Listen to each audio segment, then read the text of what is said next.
We'll talk about the German national team in a moment, but I just want to ask you, in terms of the players that you played with, you mentioned Mikel Arteta and obviously being the manager of Arsenal currently at the moment.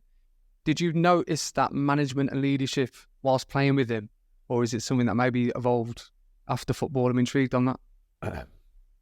No, I got that straight away. That he was... No, I didn't look at, he's going to be a coach in the future. I didn't look at that.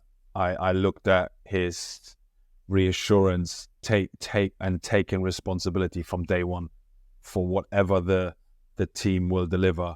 He felt responsible, and then you get a sense for, he means it. He gives everything for it. So I saw he felt responsibility from day one, and I could grow alongside him because he was very experienced, in terms of English game, and he was at that age where he was almost like, he's going to be captain in the future. He's going to be the next one anyway, and I will have an opportunity to learn and grow with him. That's what I focused on, So him role modeling and me learning from it, that was more important. Looking back, obviously, you could make that link of, him seeing what was going on. You kind of get linked to Arsenal. He wants to bring Arsenal to where it belongs, winning titles. That's his focus. That's his focus on.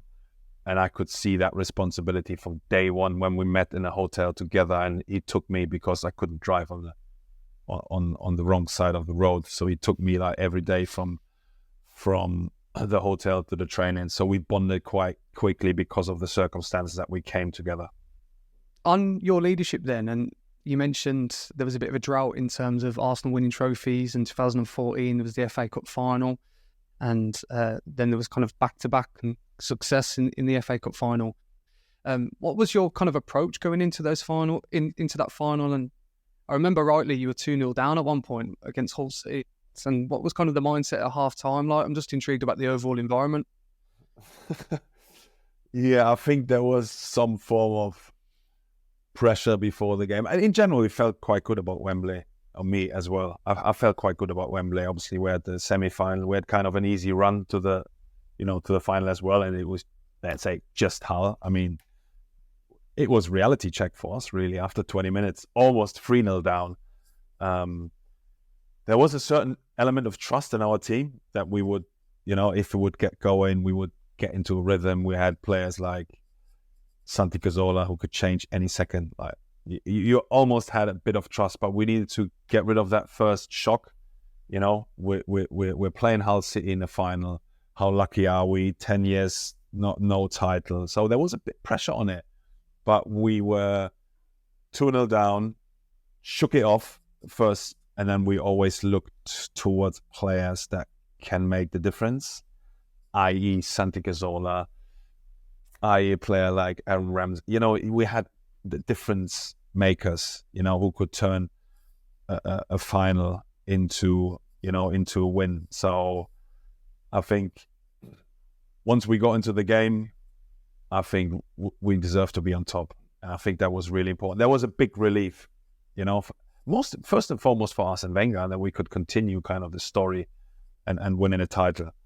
And I think the FA Cup got us something, especially, with like 3 titles in 4 years. That's not easy to achieve, You can really say, we, in that spell, still to this day, no title, no league title, fair play, I'll take it. I think we weren't good enough, consistent enough, but at least for 6 games, we got that done 3 times in 4 years, and that can only be down to still that we had a good and successful team and a manager that believed in us, and a team that believed in the manager and his strength and the environment he created. So, looking back to it, I think we are still proud. And the first one was probably the most difficult one in terms of getting over that hump that we're still able to, as a team, to win something.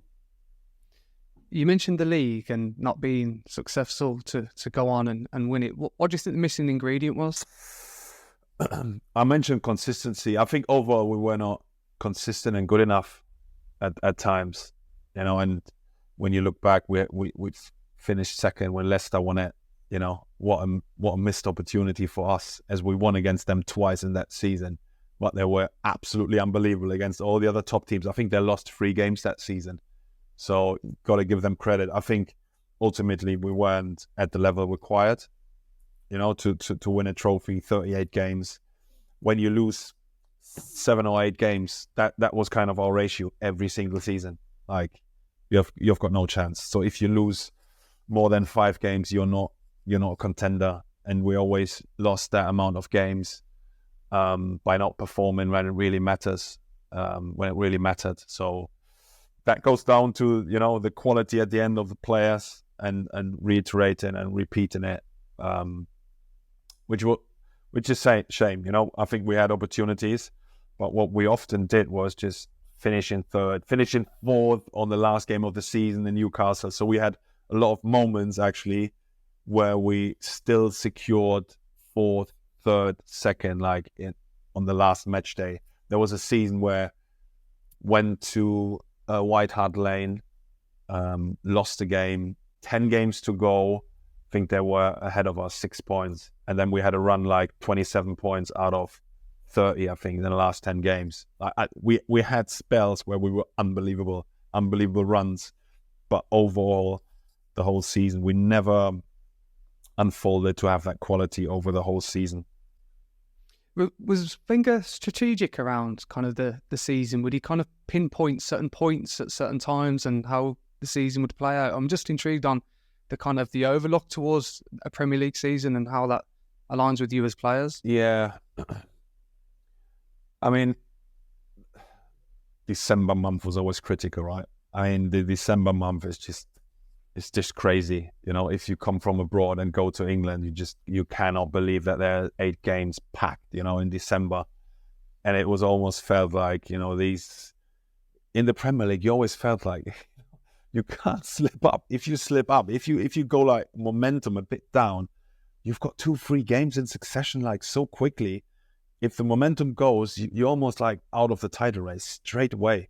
So it's like pinpointing like how important the next game was. And, you know, naturally you just feel sometimes, especially in December, like, and everyone like faces you and thinking we're gonna give Arsenal a hard time. They just want to play. We're just gonna be a bit physical, and that will do them. So yeah, it is so tough, you know, to go strong every single month, you know, to keep that consistency. We're never able to do that.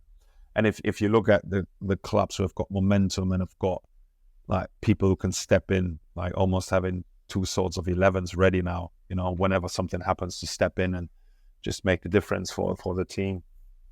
I think we weren't that team consistent enough to understanding like moments of momentum and how quickly it can shift.